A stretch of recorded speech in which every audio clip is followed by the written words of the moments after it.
Diriwayatkan oleh Imam Al-Ajuri dari jalan Hasan ibnil Hasan, haddatsani Abil Hasan anil Hasan an Abdullah ibni Abbas. Maka hadis ini pun hadis yang dhaif. Dan madarnya kepada Al-Hasan an Ibni Abbas. Masih kepada Al-Hasan Al-Basri. Maka kita tinggalkan hadis ini. Dan di sana ada jalan yang lain juga seperti dinukilkan oleh Imam Ibnu Taimiyah di dalam Majmu' Al-Fatawa.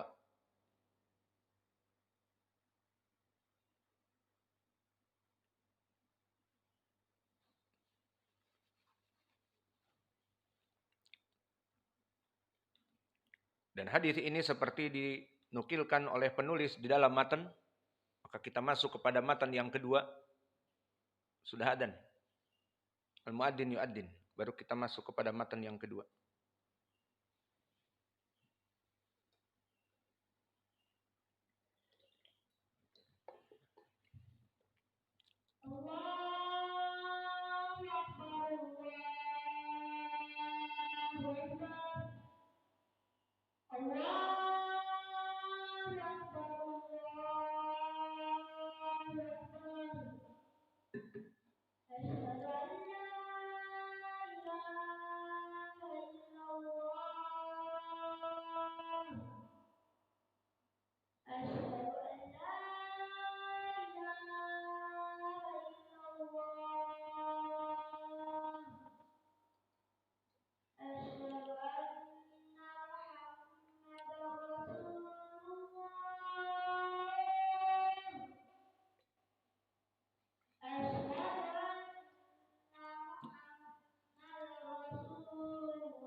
Allahumma salli wa sallim wa barik ala nabiyyina Muhammadin sallallahu alaihi wa ala alihi wasallam.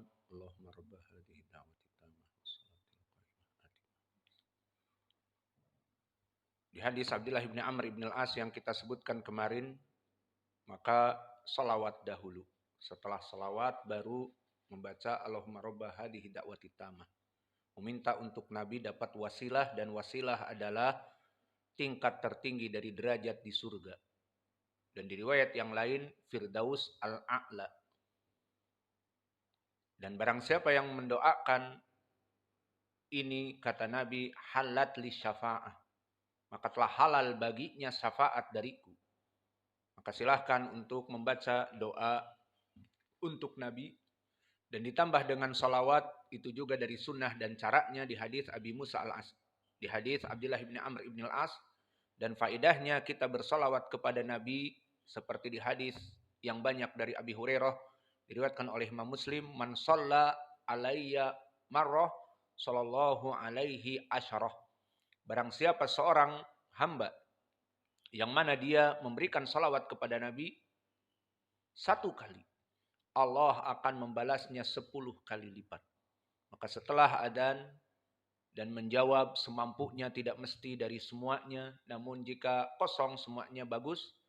Menjawab dari adzan, kemudian melaksanakan salawat, kemudian mendoa, itulah dari sunnah setelah adzan. Dan faedahnya Nabi Muhammad siap memberikan syafaat. Dan siapa yang mengetahui keadaan kita di hari akhirat kelak, janganlah kalian tertipu dengan amal-amal yang ada. Wah, aku penuntut ilmu. Setiap, every time, anytime, anywhere, aku dengan Al-Quran dan Sunnah dan melaksanakan amal-amal soleh. Tidak tertipu. Karena bisa jadi amal-amal soleh kalian itu habaan mansuro karena niatnya yang tidak baik. Kita tidak tahu. Maka oleh sebab itu, Nabi di sini menghalalkan syafaat, dan syafaat itu justru akan bermanfaat bagi kita. Iya dan billah, syafaat menyelamatkan kita dari api neraka bisa. Syafaat di saat di sirat, di mana dalam keadaan akan dicincang oleh al-kalalib, bisa disyafaatkan. Karena di dalam hadis itu telah datang muttafaqun alaih dari Abi Hurairah, wala yatakalamu illal anbiya wa kalamuhum Allahumma sallim sallim. Maknanya pemberian syafaat pada saat itu.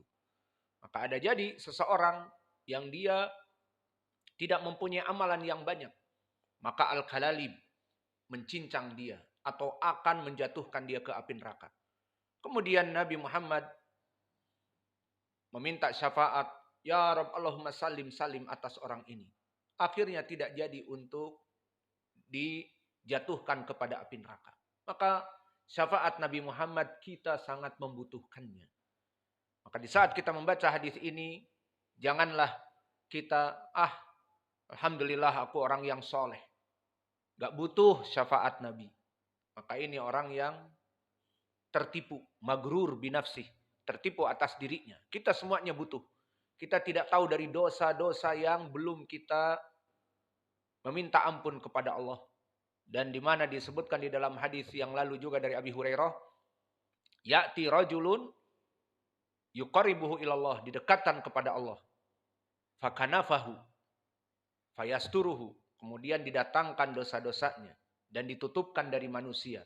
Hal fa'alta kada wa kada, kamu telah melaksanakan dosa demikian dan demikian. Dilihat dengan cukisnya kalau kita lihat di laptop. Kapan masuk kepada www.xxxx, jam sekian, detik sekian, bla bla bla, semuanya ada. Nah, maka terlihat, naam ya Rob. Apakah penulisku mendolimimu? La ya Rob. Apakah engkau mengakui dosa-dosa ini? Naam ya Rob. Maka orang ini dalam keadaan ketakutan. Kemudian setelah itu Allah mengatakan, ana satartuhulak fi dunya wal an aghfirulak fil akhirah. Aku menutupinya dari manusia dan sekarang aku mengampuninya. Ini bukan untuk seluruh manusia. Apa dipikirnya semua seperti itu? Maka tidak butuh syafaat, tidak. Ini dari kekhususan dan rahmat Allah seperti hadis bitaqah dan hadis ini. Namun banyak berapa manusia yang akan masuk kepada api neraka dari kaum muslimin. Maka kita sebagai kaum muslimin harus melihat kepada adillah, jangan meremehkan dan jangan sampai ekstrim. Maksudnya meremehkan dari perkara-perkara dosa dan sebagainya, hisabat Allah. Allah Maha Karim, gampanglah bisa diatur. Kemudian terus melaksanakan dosa tanpa bertobat. Dan yang kedua, terlalu ekstrim. Wah, dosa besar, menyesali dan sebagainya, tetapi tidak taubat. Tetapi kurang harapan kepada Allah, suudzon kepada Allah bahwa Allah akan mengadabnya di api neraka. Tidak juga seperti itu. Lam yaknutu min rahmatillah. Tidak boleh kita kunut min rahmatillah. Maka mintalah ampun kepada Allah, Allah akan mengampuni dosa. Maka kita wasat. Melihat kepada adillah, Allah Maha Rahmah di hadis bitaqah dan di hadis Abi Hurairah tadi, Allah mengampuni. Dan Allah juga syadidul iqab. Lihat kepada hadis-hadis berapa banyak kaum muslimin yang terjerumus kepada api neraka karena dosa-dosanya. Seperti di hadis-hadis bitaqah. Di hadis Abi Sa'id yang telah kita lewati. Setiap muslim akan mengatakan, ya Rob, orang ini sholat bersama kami. Orang ini berpuasa bersama kami. Kenapa engkau masukkan kepada api neraka? Keluarkan, ya Rob. Maka akhrijuh. Keluarkan dengan syafaatmu. Maka orang ini akan mencari temannya dan sebagainya. Syahidnya banyak orang yang masuk api neraka. Dan hadis-hadis bitaqah, ya tadi, sedikit dan bisa jadi hanya satu orang. Yang jelas, semua orang tidak ada yang menganggap remeh masalah dosa. Maka bacalah setelah adzan dari doa al-wasilah untuk Nabi dan salawat kepada Nabi. Selain kita mendapatkan pahala juga siap mendapatkan dari syafaat. Kembali kepada hadis. Maka di dalam hadis ini diriwayatkan oleh Imam Ibnu Battah seperti di dalam matan. Haddatsana Ja'far Al-Qafala'i. Haddatsana Muhammad bin Ishaq qala haddatsana Syababah ibn Sawar qala haddatsana Al-Mas'udi anil Minhal ibni Amr an Abi Ubaidah ibni Abdullah ibni Mas'ud qala Abdullah ibn Mas'ud sari'u ilal jumu'ah fa inna Allaha yabruzu li ahlil jannah yaumal jumu'ati fi katibin min kafur abyad fayakununa fidanu minhu ala qadri musara'atihim fid dunya ilal jumu'ah fayahdatsu lahum minal karamah syai'an lam yakunu ra'awhu fi ma khala summa yarji'una ila ahlihim fayahditsunahum bima qad ahdatsa lahum minal karamah qala faqana Abdullah la yusbiquhu ahadun ilal jumu'ah faja'a yauman wa qad sabaqahu rajulan faqala rajulan wa ana salisu insyaallah tabaraka fis salis. Hadis ini dari lafadznya bisa kita lihat mauquf. Berarti ucapan Abdullah bin Mas'ud. Dan di hadis yang terdahulu yang kita baca dari Ibni Abbas marfu. Maka di sini hadis ini mahaluh diriwayatkan oleh Imam Ibnu Battah juga dan juga diriwayatkan oleh Imam Ad-Daruqutni dari Thariq Syababah ibni Sawar an Abdurrahman ibni Abdullah al-Mas'udi anil Minhal ibni Amr an Abi Ubaidah an Abdullah ibni Mas'ud. Maka di sini Syababah ibnu Sawar seperti di hadis Ad-Daruqutni dan juga hadis Ibnu Battah di sini dhaif karena ada Syababah namun tidak berpengaruh. Hadis ini dikeluarkan juga oleh Abdullah ibnu Mubarak di kitabnya Az-Zuhud dan Abdullah ibnu Ahmad ibnu Hanbal di sunahnya dan Daruqutni di jalan yang lain dari jalan Ibnul Mubarak akhbarona Al-Mas'udi. Maka di dalam hadis ini dari jalan Ibnul Mubarak dari Al-Mas'udi berarti tanpa syababah. Maknanya mutaba'ah untuk syababah yang dhaif di dalam matan tadi. Maka selesai dari syababah telah diganti oleh Abdullah ibnul Mubarak dan Abdullah ibnul Mubarak imam. Berarti syababah lewat. Digantikan oleh Ibnul Mubarak imam. Dan diriwayatkan juga oleh Imam Ibnu Huzaimah di kitab At-Tauhid dari jalan Abu Daud atau Yalisi. Dari Al-Mas'udi. Maka di sini kita mengetahui siapa madarul hadis Al-Mas'udi. Lihat di matan Al-Mas'udi yang meriwayatkan dari Al-Minhal Ibnu Amr itulah madarul hadis. Lalu Al-Mas'udi itu sendiri mahaluh. Maka Al-Mas'udi barakallahu fikum dia asalnya rawi yang soduk, pas-pasan.